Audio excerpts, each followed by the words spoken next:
Salam alaikum wa rahmatullahi wa barakatuh. La séance d'aujourd'hui est toujours dans la même leçon, les changements de la matière numéro 2, mais sous le titre les changements chimiques. On a déjà vu les changements physiques. Dans notre manuel, mon éveil scientifique, de la page 22 à la page 23, la classe c'est la CM2 au primaire. Maintenant, passons à la page concernée. Nous observons ici une allumette en train de brûler. Cette transformation de la matière que vous avez ici est une transformation chimique parce qu'il y a apparition d'une nouvelle matière. J'observe tous les jours souvent, vous en rendez compte que vous réalisez ou vous observez de nombreux changements chimiques. Frottez une allumette que vous voyez ici, ou bien laissez brûler un steak. Je m'interroge, que se passe-t-il lors d'un changement chimique? Au moment d'un changement chimique, il y a une disparition au moins d'un des corps et l'apparition d'un nouveau corps. Et apparition. Et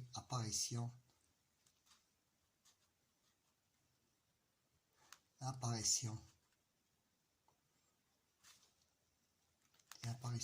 de des nouveaux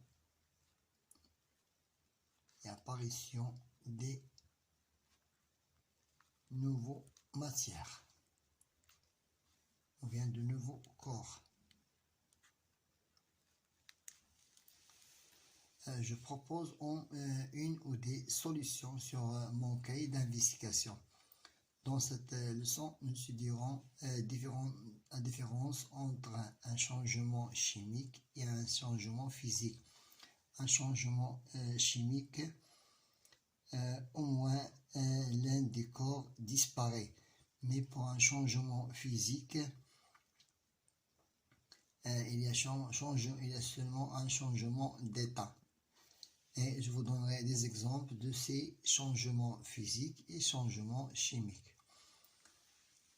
Notre activité numéro 1,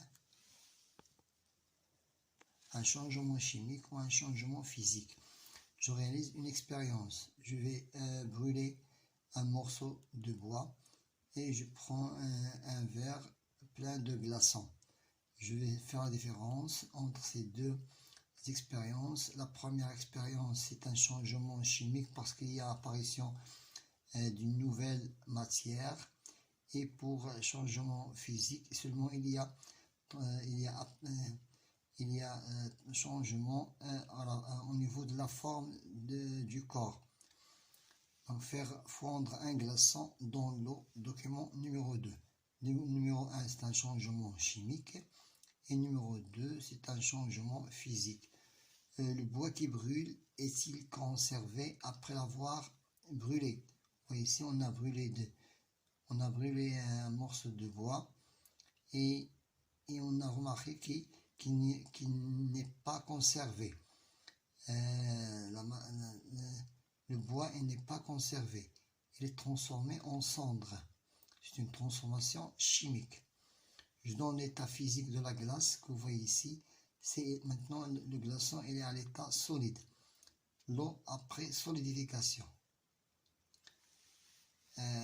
Quel est le changement d'état qui s'est produit entre le début et la fin de l'expérience du document? Document numéro 2.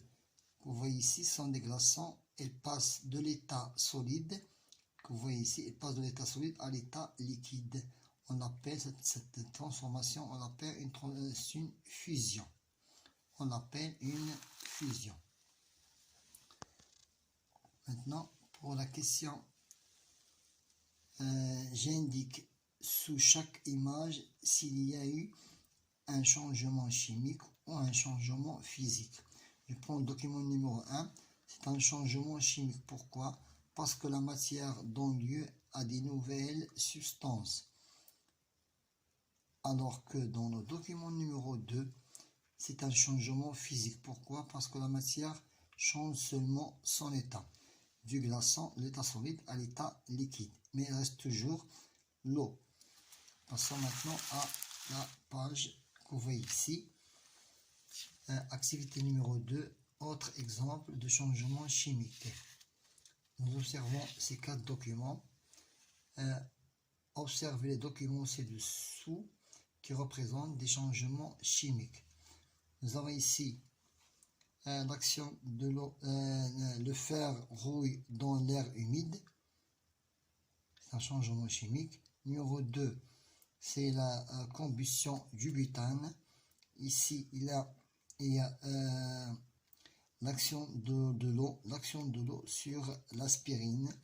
Et le 4e document, c'est la putréfaction des aliments. On suit toujours une transformation au niveau de la matière, dans une transformation chimique. Pour chacun des changements chimiques, indique le numéro de la photo, qui correspond au changement chimique observé.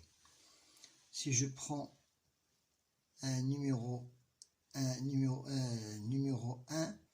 que vous voyez ici, c'est le fer rouille dans l'air humide. C'est une oxydation. Numéro 2, il y a une combustion du butane. Action du brûlé. C'est une action de brûlé. 3e, l'eau plus aspirine en effervescence. Donc, c'est de l'eau gazeuse. L'action de l'eau sur l'aspirine. Et pour le 4e document, c'est la putréfaction des aliments. Ça veut dire se décompose à cause ce pain se décompose à cause des bactéries. Maintenant, passons à notre synthèse. Au cours d'un changement chimique, où il y a un changement chimique, au moins l'un des corps disparaît. L'un des corps disparaît et apparition de nouveaux corps. Nous avons ici 2 exemples. La combustion de n'importe quel corps et la rouille du fer sont 2 changements chimiques. Donc, la combustion et la rouille du fer. Et un autre exemple, il y a putréfaction des aliments, la combustion du butane, sont des changements chimiques. J'applique mes connaissances.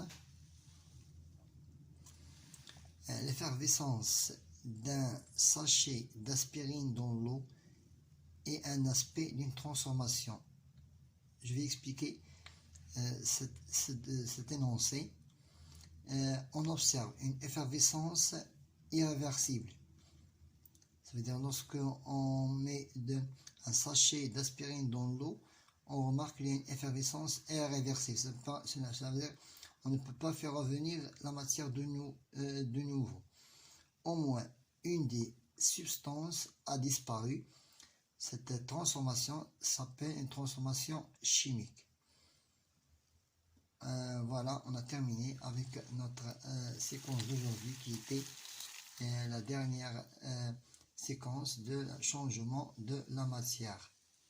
Bon courage.